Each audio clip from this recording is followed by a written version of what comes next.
se fue volviendo cada vez más introvertido. Le gustaba vagar solo y sin rumbo por la parte norte del San Antonio, cruzando huertos, viñas y prados. Muchas veces no regresaba a casa por la noche y estaba días enteros sin aparecer. Luego sufría el correspondiente castigo de los bastonazos sin ninguna expresión de dolor. Ni el arresto domiciliario, ni el ayuno forzoso, ni el trabajo redoblado podían cambiar su conducta. La asistencia esporádica de 1 año y medio a la escuela parroquial de Notre Dame de Bon Secours no produjo un efecto aparente. Aprendió a deletrear y a escribir el propio nombre, pero nada más. Su maestro le tenía por un imbécil. En cambio, Madame Gaillard se percató de que poseía determinadas facultades y cualidades que eran extraordinarias, por no decir sobrenaturales. Por ejemplo, parecía totalmente inmune al temor infantil de la oscuridad y la noche. Se le podía mandar a cualquier hora con algún encargo al sótano o donde los otros niños no se atrevían a ir ni con una linterna, o al cobertizo a buscar leña en una noche oscura como boca de lobo. Y ninguna llevaba consigo una luz, a pesar de lo cual encontraba lo que buscaba y volvía enseguida con su carga, sin dar un paso en falso, ni tropezar, ni derribar nada. Y aún más notable era algo que Madame Gaillard creía haber comprobado. Daba la impresión de que veía a través del papel, la tela o la madera. Y sí, incluso a través de las paredes y las puertas cerradas. Sabía cuántos niños y cuáles de ellos se hallaban en el dormitorio, sin haber entrado en él, y también sabía cuando se escondía una oruga en la coliflor antes de partirla. Y una vez que ella había ocultado tan bien el dinero que no lo encontraba, cambiaba el escondite. Señaló, sin buscar un segundo, un lugar detrás de la viga de la chimenea, y en efecto, allí estaba.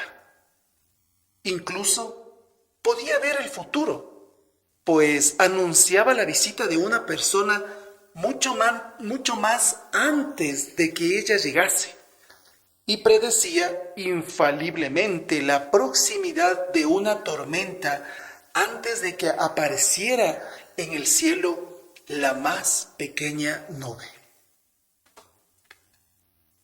Madame Gaillard no habría imaginado ni en sueños, ni siquiera, aunque el atizador le hubiera dejado indemne el sentido del olfato, que todo esto no lo veía con los ojos, sino que lo husmeaba con una nariz. Cada vez olía más intensidad y precisión. La oruga en la col, el dinero detrás de la viga, las personas a través de las paredes y a una distancia de varias manzanas. Estaba convencida de que el muchacho, imbécil o no, era un vidente. ¿Y cómo sabía que los videntes ocasionaban calamidades e incluso la muerte? Empezó a sentir miedo. Un miedo que se incrementó ante la insoportable idea de vivir bajo el mismo techo con alguien que tenía el don de ver a través de paredes, vigas y un dinero escondido cuidadosamente, por lo que en cuanto descubrió esta horrible facultad de Grenoble, ardió en deseos de deshacerse de él. Y dio la casualidad de que por aquellas mismas fechas, Grenoble tenía 8 años. El convento de Sainte-Marie suspendió sus pagos anuales, sin indicar el motivo. Madame Gaillard no hizo ninguna reclamación. Por decoro, esperó otra semana. Y al no llegar tampoco entonces el dinero convenido, cogió al niño de la mano y fue con él a la ciudad. En la Rue de la Mortellerie, cerca del río, conocía a un curtidor llamado Grimal, que tenía una necesidad notoria de mano de obra joven, no de aprendices u oficiales, sino de jornaleros baratos.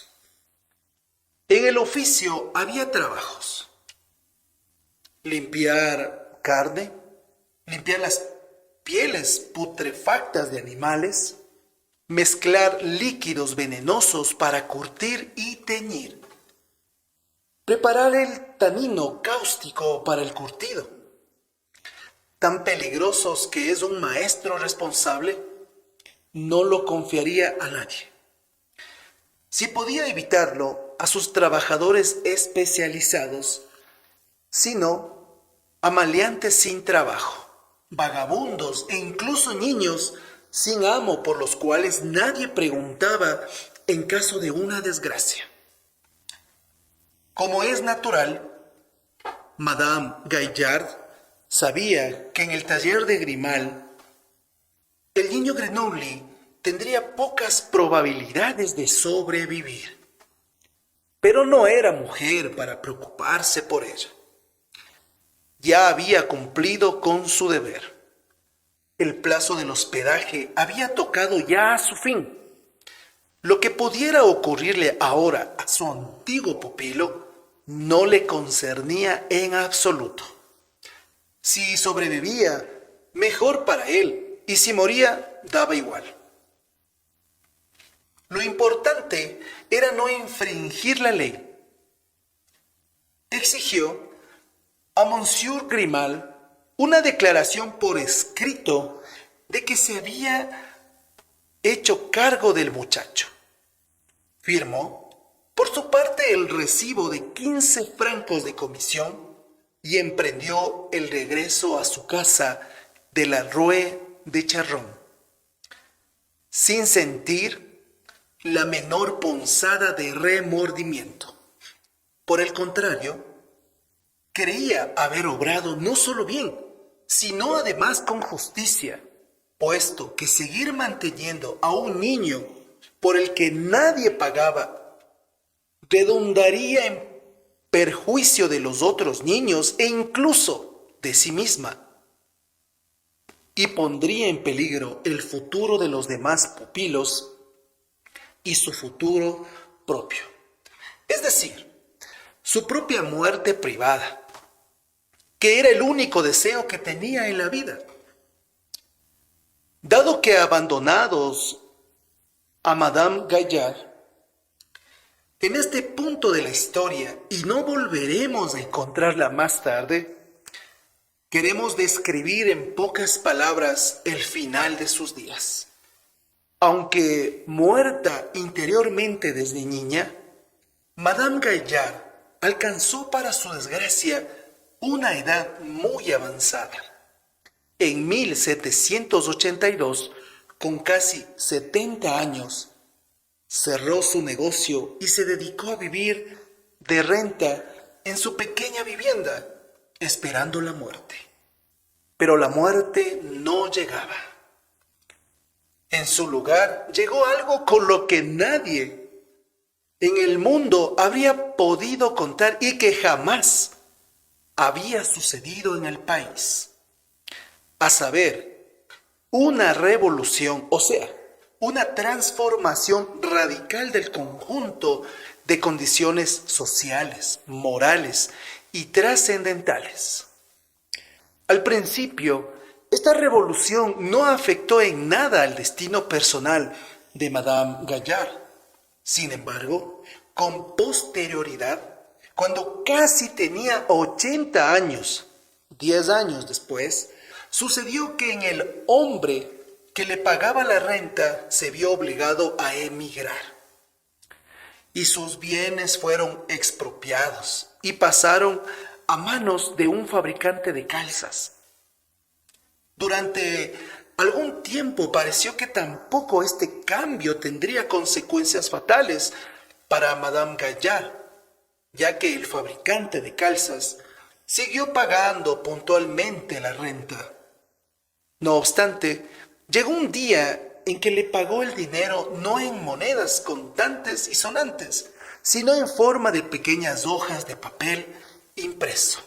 Y esto marcó el principio de su fin material. Pasados 2 años, la renta ya no llegaba ni para pagar la leña. Madame Gaillard se vio obligada a vender la casa y a un precio irrisorio. Además, porque de repente había millares de personas que, con ella, también tenían que vender su casa. Y de nuevo le pagaron con aquellas malditas hojas que al cabo de otros 2 años habían perdido casi todo su valor. Hasta que se acercaba ya los 90 años, perdió toda la fortuna amasada con su trabajo esforzado y secular y fue a alojarse en una diminuta habitación amueblada de la Rue des Coqueliets. Y entonces, con un retraso de 10 o 20 años, llegó la muerte en forma de un lento tumor en la garganta que primero le quitó el apetito y luego le arrebató la voz, por lo que no pudo articular ninguna protesta cuando se le llevaron al hotel. Allí la metieron en la misma sala atestada de moribundos donde había muerto su marido.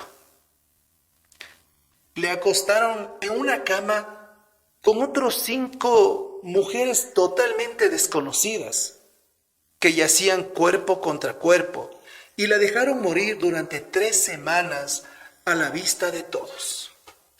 Entonces la introdujeron en un saco que cosieron, la tiraron a las 4 de la madrugada a una carretera junto con otros 50 cadáveres y la llevaron, acompañada por el repiqueteo de una campanilla, al recién inaugurado cementerio de Clamart, a casi 2 kilómetros de las puertas de la ciudad, donde la enterraron en una fosa común bajo un grueso capa de cal viva. Esto sucedió en el año 1799. Gracias a Dios, Madame Gaillard no presentía nada de este destino que tenía reservado cuando aquel día del año regresó a casa tras abandonar al muchacho Grenoble. Y nuestra historia. Es probable que hubiese perdido su fe en la justicia y con ella el único sentido de la vida que era capaz de comprender. Después de la primera mirada que dirigió a Monsieur Grimal, o mejor dicho, después del primer husmeo con que absorbió el aura olfativa de Grimal, supo Grenoble que este hombre sería capaz de matarle a palos enseguida, a la menor insubordinación. Su vida valía tanto como el trabajo que pudiera realizar. Dependía únicamente de la unidad que Grimal le atribuyera. De modo que Grenoble se sometió y no intentó rebelarse ni una sola vez. Día tras día concentraba en su interior toda la energía de su terquedad y espíritu de contradicción, empleándola solamente para sobrevivir como una garrapata al periodo glacial que estaba atravesando. resistente, frugal, discreto, manteniendo al mínimo, pero con sumo cuidado, la llama de la esperanza vital. Se convirtió en un ejemplo de docilidad, laboriosidad y modestia. Obedecía en el acto. Se contentaba con cualquier comida.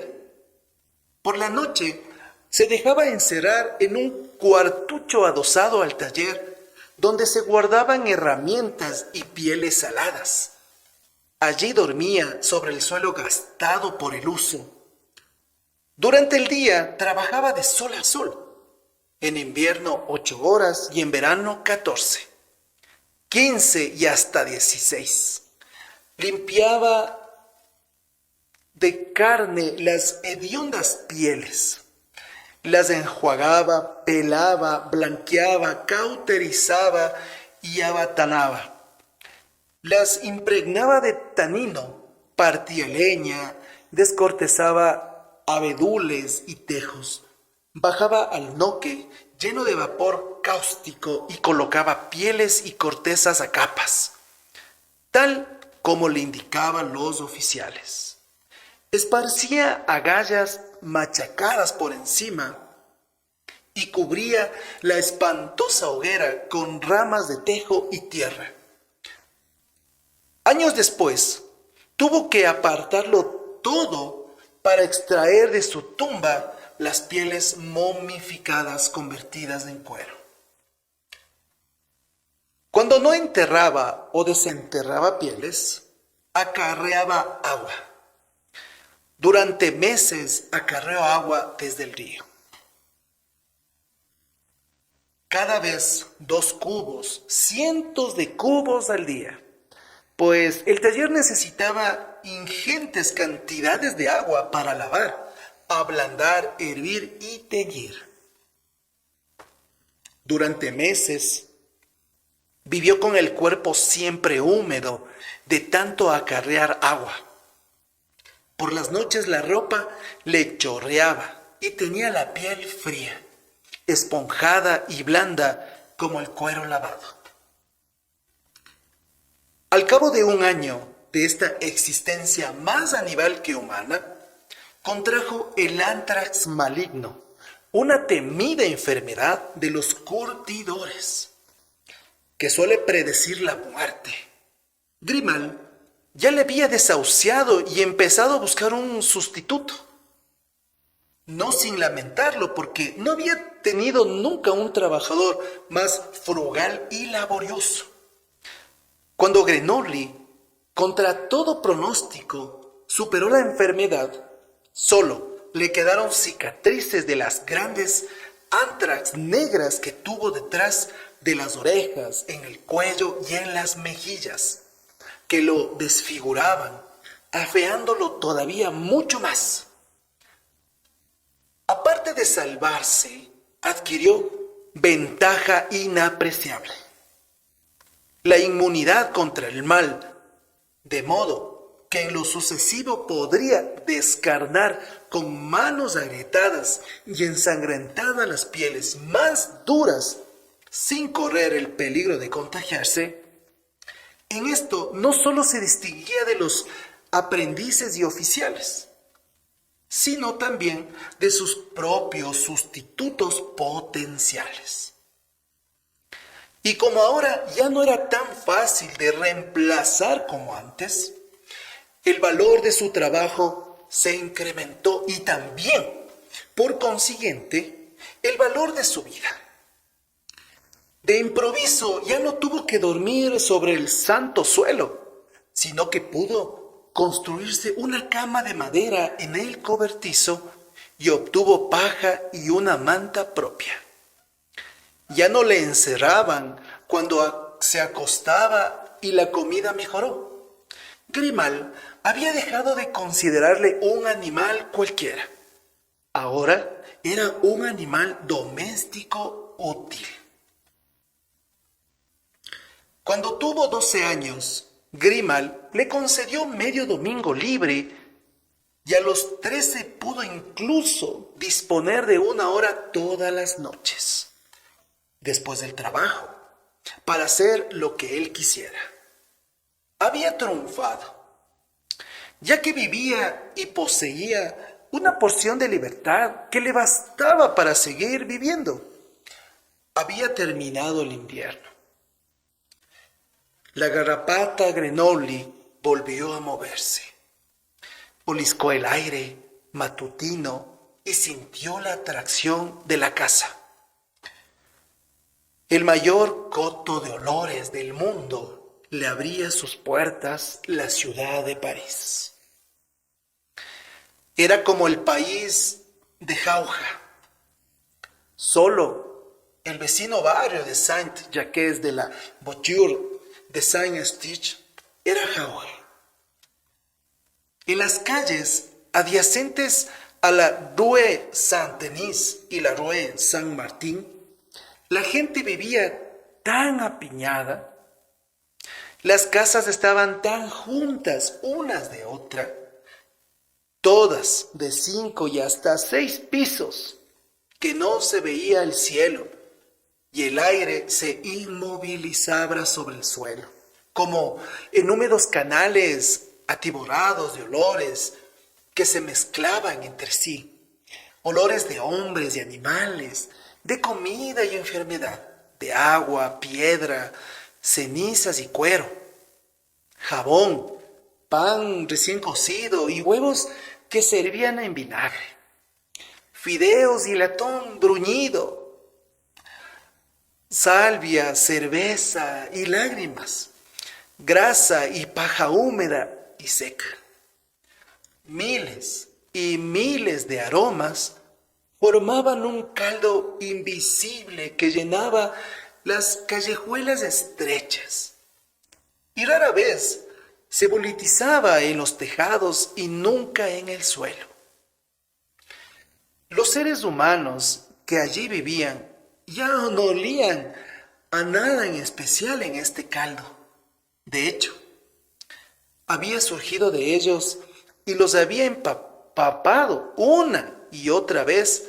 Era el aire que respiraban y del que vivían. Era como un ropaje cálido, llevado largo tiempo, que ya no podían oler y ni siquiera sentían sobre la piel. En cambio, Grenoble lo olía todo, como por primera vez. Y no solo olía el conjunto de este caldo, sino que lo dividía analíticamente en sus partes más pequeñas y alejadas. Su finísimo olfato desenredaba el ovillo de aromas y tufos, obteniendo hilos sueltos de olores fundamentales muy indivisibles, demostrándolos e inhalarlos le causaba un placer indescriptible. Se detenía a menudo apoyándose en la pared de una casa o en una esquina oscura, con los ojos cerrados, la boca entreabierta y las ventanas de la nariz hinchadas,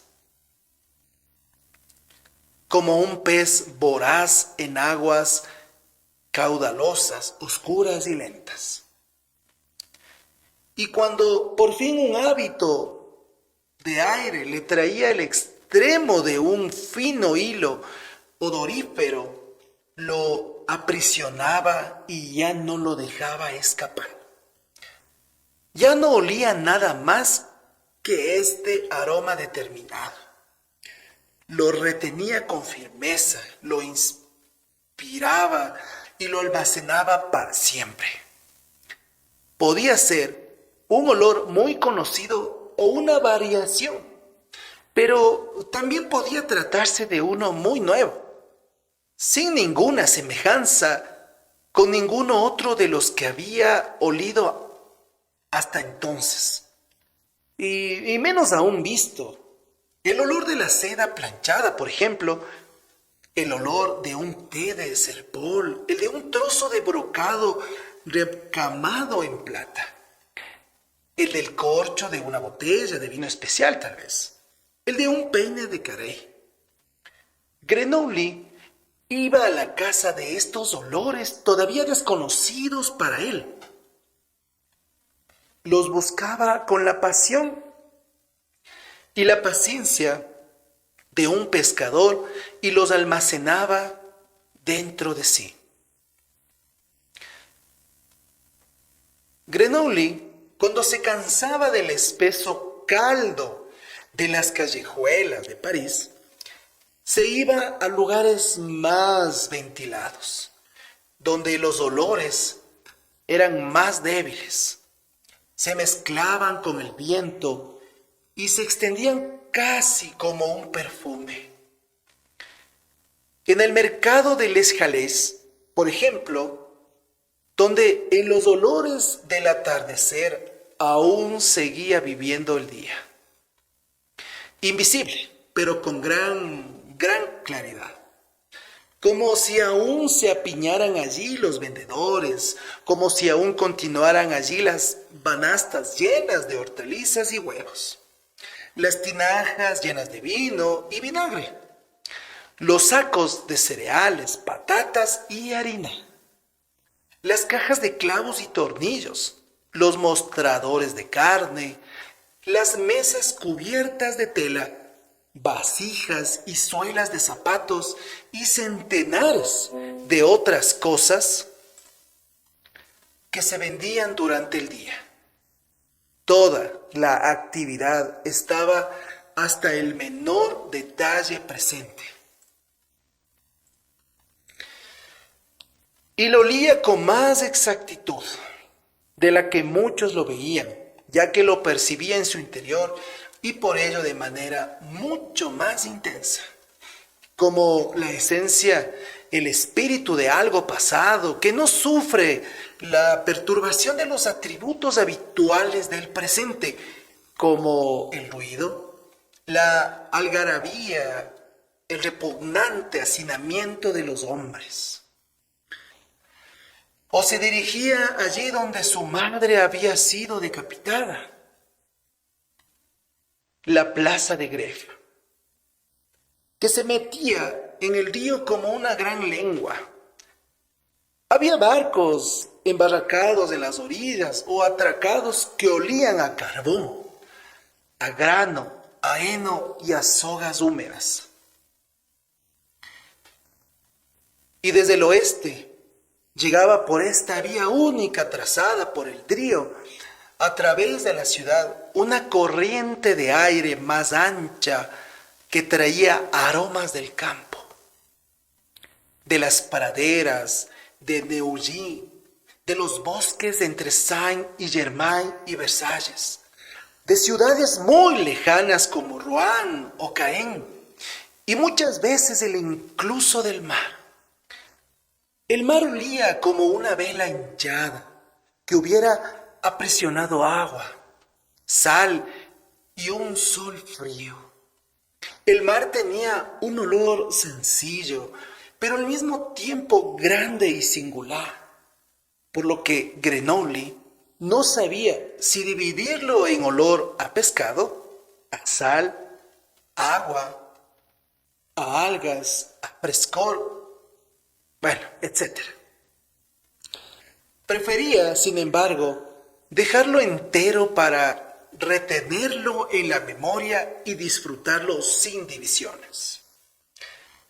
El olor del mar le gustaba tanto que deseaba respirarlo, puro, algún día y en grandes cantidades, a fin de embriagarse de él.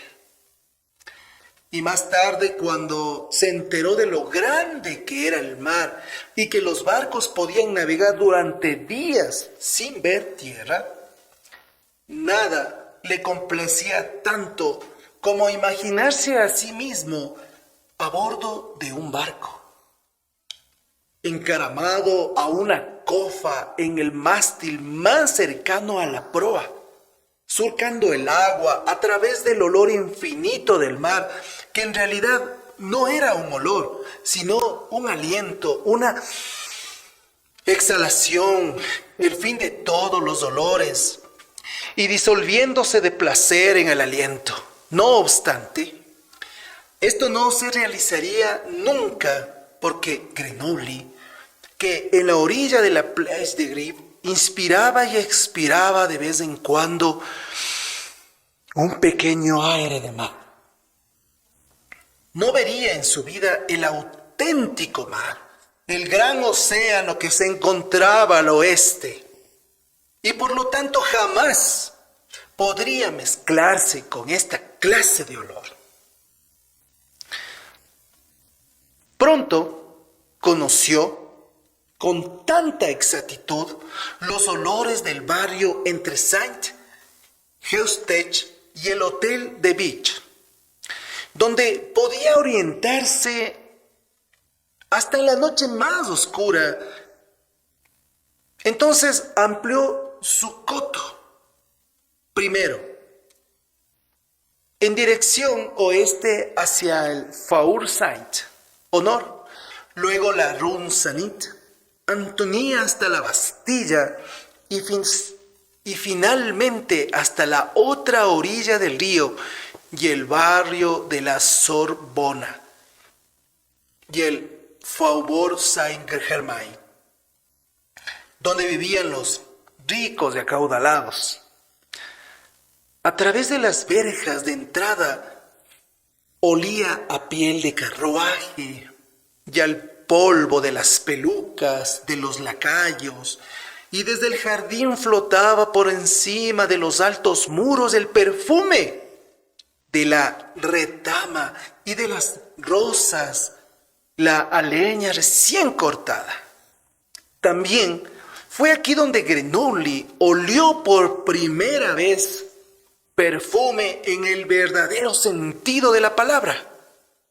Sencillas aguas de espliego y de rosas con que se llenaba en ocasiones festivas los surtidos de los jardines, pero asimismo perfumes más valiosos y complejos como tintura de almizcle mezclada con esencia de neroli y nardo, jonquillo, jazmín o canela, que por la noche emanaban de los carruajes como una pesada estela. Registró estos perfumes como registraban los olores profanos, con curiosidad pero sin una admiración en especial. No dejó de observar que el propósito del perfume era conseguir un efecto embriagador y atrayente, y reconocía la bondad de las diferentes esencias de las que estaba compuesto.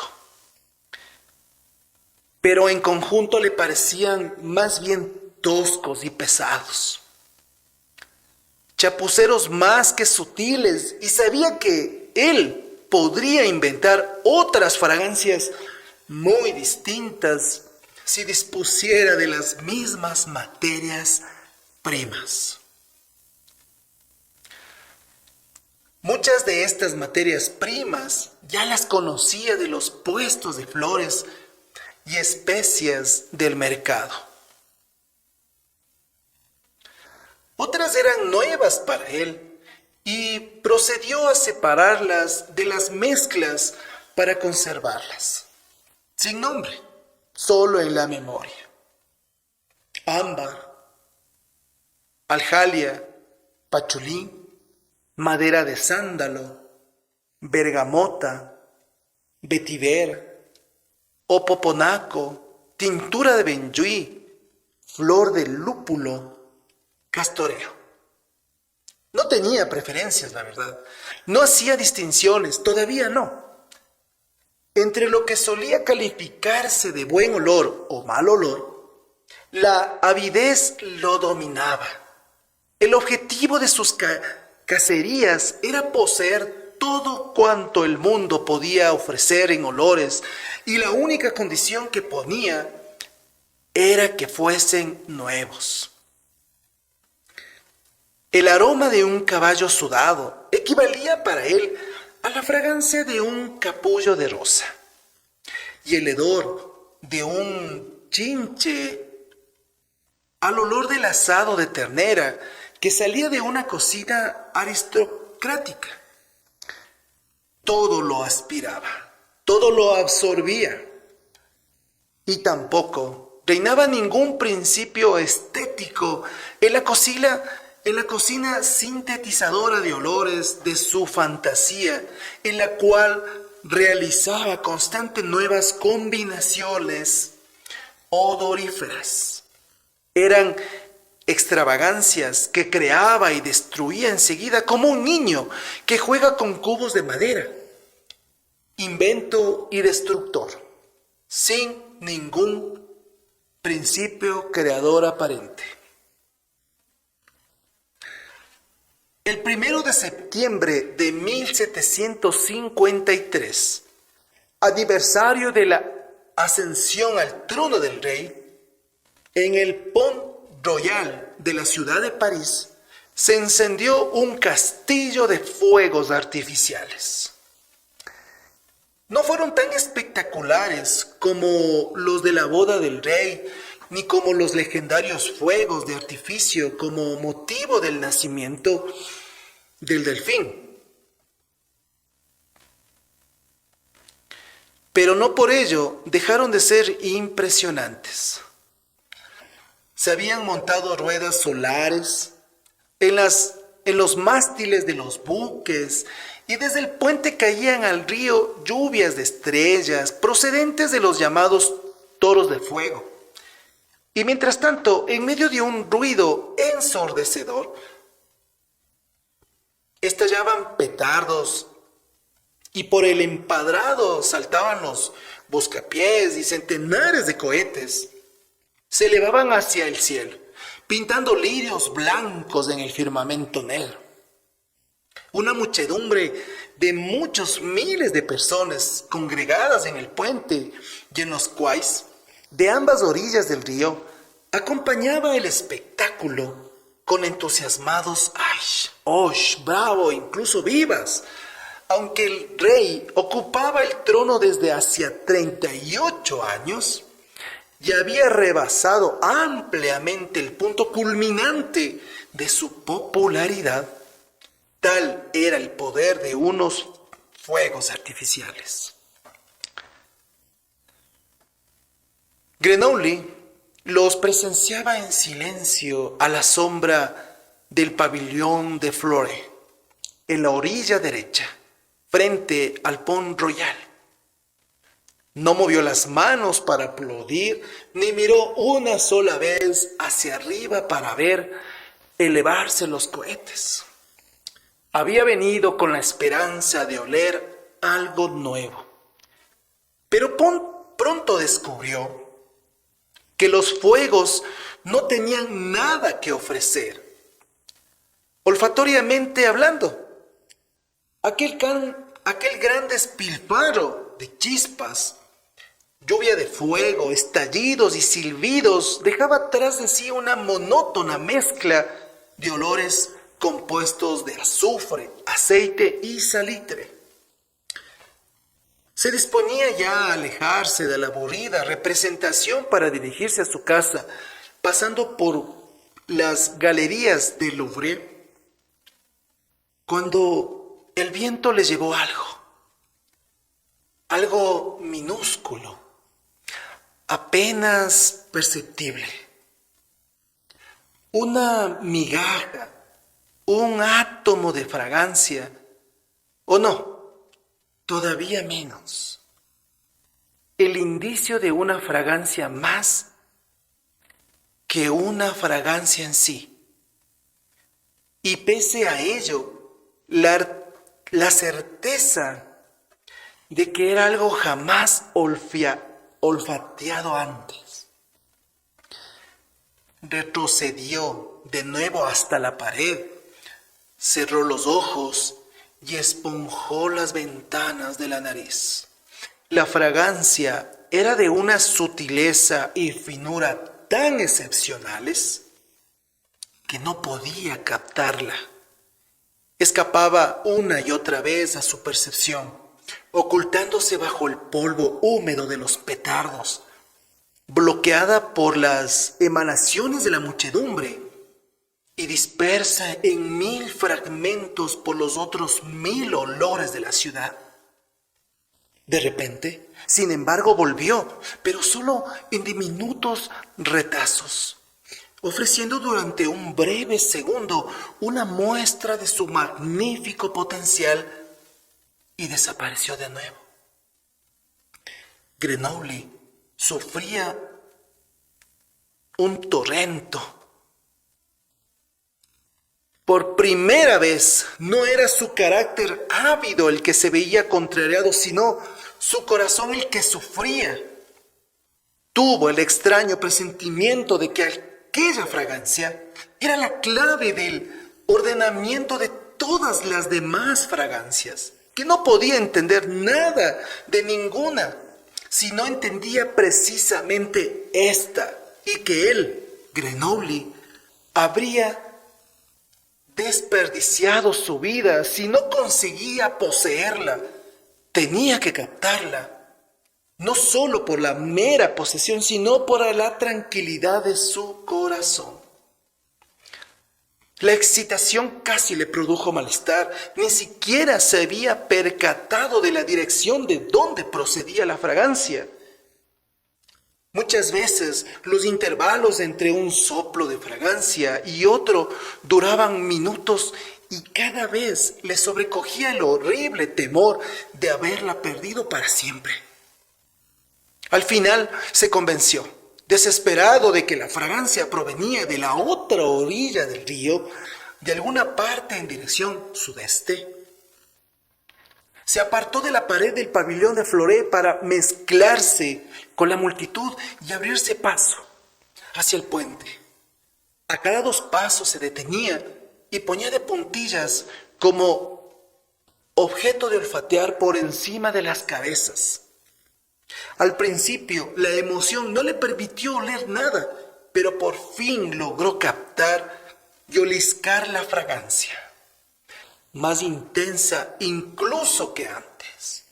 Y sabiendo que estaba en el buen camino, volvió a andar entre la muchedumbre de mirones y pirotecnios, que a cada momento alzaban sus antorchas hacia las mechas de los cohetes. Entonces perdió la fragancia entre la humareda acre de la pólvora.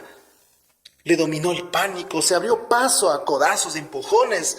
Alcanzó tras varios minutos interminables la orilla opuesta, el Hotel de Mailly, el Quai Malaquais, el fin de la Rue de Seine. Allí detuvo sus pasos, se concentró y olfateó. Ya lo tenía, lo retuvo con fuerza. El olor bajaba por la Rue de Seine, claro, inconfundible, pero fino y sutil como antes. Grenoble sintió palpitar su corazón y supo que no palpitaba por el esfuerzo de correr, sino por la excitación de su impotencia en presencia de este aroma.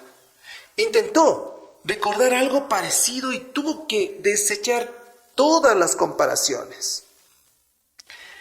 Esta fragancia tenía frescura, pero no la frescura de las limas o las naranjas amargas, no de la mira o de la canela o la menta o los abedules o el ancafor o las agujas de pino, no de la lluvia de mayo o el viento helado o el agua del manantial.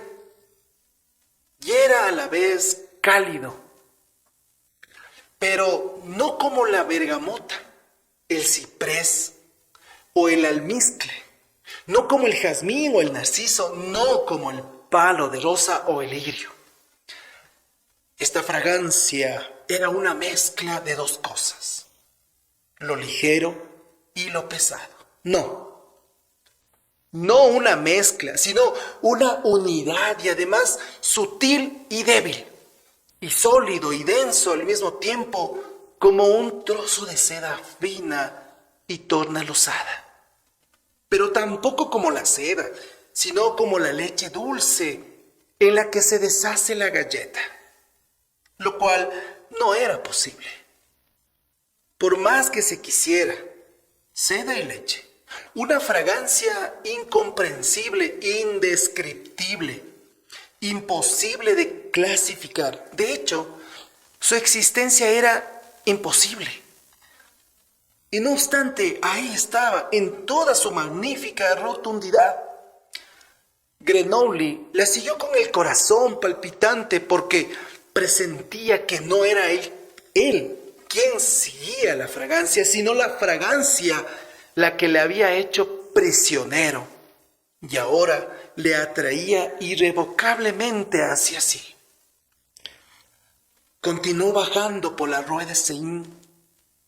No había nadie en la calle. Las casas estaban vacías y silenciosas. Todos se habían ido al río a ver los fuegos artificiales. No estorbaba ningún penetrante olor humano, ningún potente tufo de pólvora. La calle olía a la mezcla habitual de agua, excrementos y ratas y verduras en descomposición. Pero por encima de todo ello flotaba clara y sutil la estela que guiaba a Grenoble. A los pocos pasos desapareció tras los altos edificios. La escasa luz nocturna del cielo y Grenoble continuó caminando en la oscuridad. No necesitaba ver, la fragancia le conducía sin ninguna posibilidad de algún error. A los 50 metros dobló a la derecha la esquina de la Rue des Marais, una callejuela todavía más tenebrosa, cuya anchura podía medirse con los brazos abiertos. Extrañamente, la fragancia no se intensificó, solo adquirió más pureza. Y a causa de esta pureza cada vez mayor, ganó una fuerza de atracción aún más poderosa. Grenoble avanzaba como un autómata. En un punto determinado, la fragancia le guió bruscamente hacia la derecha, al parecer contra la pared de una casa. Apareció un umbral bajo que conducía al patio interior como en un sueño. Grenoble cruzó este umbral, dobló y recodó y salió a un segundo patio interior de menor tamaño que el otro, donde por fin vio arder una luz. El cuadrilátero solo medía unos cuantos pasos. De la pared sobresalía un tejadillo de madera inclinado y debajo de él, sobre una mesa, parpadeaba una vela. Una muchacha se hallaba sentada ante esta mesa, limpiando ciruelas amarillas. Las cogía de una cesta que tenía a su izquierda.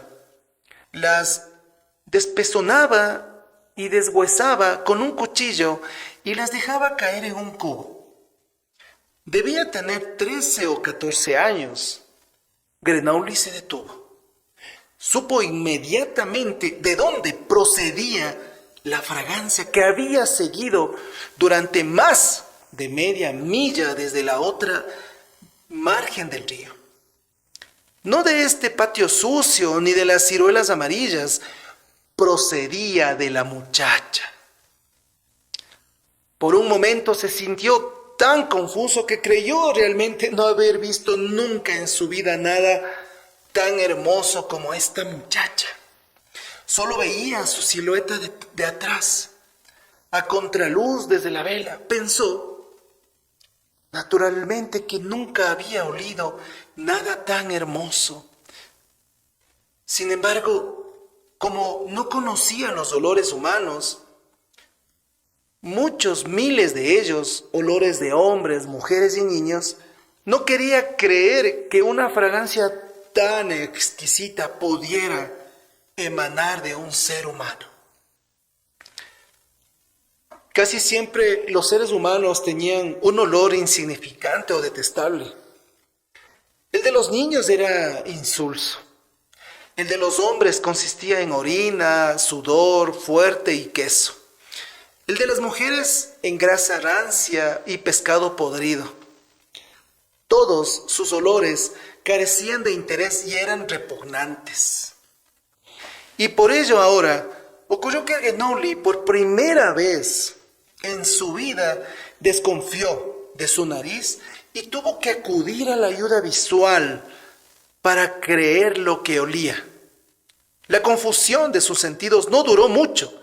En realidad, necesitó solo un momento para cerciorarse ópticamente y entregarse de nuevo, sin reservas, a las percepciones de su sentido del olfato. Ahora olía que ella era un ser humano. Olía el sudor de sus axilas, la grasa de sus cabellos, el olor a pescado de su sexo, y lo olía con el mayor placer. Su sudor era tan fresco como la brisa marina, el sebo de sus cabellos, tan dulce como el aceite de nuez. Su sexo olía como un ramo de nenúfares, su piel como la flor de albaricoque. La combinación de estos elementos producía un perfume tan rico, tan equilibrado, tan fascinante, que todo cuanto Renouli había olido hasta entonces en perfumes, todos los edificios odoríferos que había creado en su imaginación, se le antojaron de repente una mera insensatez. Centenares de miles de fragancias parecieron perder todo su valor ante esta fragancia determinada. Se trataba del principio supremo del modelo según el cual debía clasificar todos los demás. Era la belleza pura.